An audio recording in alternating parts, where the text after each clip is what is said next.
আমাদের সাধারণ দৃষ্টিভঙ্গিতে আমরা যতটুকু না দেখতে পাই, একজন শিল্পী তার চেয়ে 10 গুণ বেশি কল্পনা শক্তির দ্বারা আমাদের এই পরিবেশটাকে সুন্দর করে দেখে।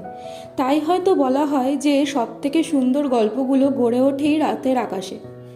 1889 সালে বিখ্যাত শিল্পী ভ্যান গঘ আঁকেন তার অন্যতম বিখ্যাত ছবি দ্য স্টারি নাইট। এই ছবিটাতে দেখা যায় একটা শান্ত গ্রাম, যেই গ্রামটার ওপর এক বড় নীল আকাশ দেখা যাচ্ছে।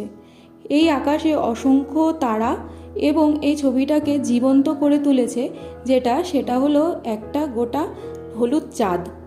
এই ছবিটা এখন নিউ ইয়র্কের মিউজিয়াম অফ আর্টে সংরক্ষিত করা রয়েছে। নমস্কার, আমি সুস্মিতা। আজকে বিগিনার টু বিজনেস চ্যালেঞ্জের ডে 3। আজকে আমার প্রচেষ্টা এক টুকরো স্টারি নাইট। এটাকে আমি ফুল মোটিভে রেখেছি।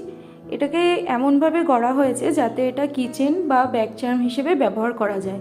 কতটা নিখুঁতভাবে করতে পেরেছি জানি না, তবে প্রথম চেষ্টা। সবাই অবশ্যই জানিও কেমন হয়েছে। আর আজকের মতো এইটুকুই। দেখা হবে আবার পরের দিন নতুন কিছু নিয়ে। তো সবাই ভালো থেকো, সুস্থ থেকো। টাটা।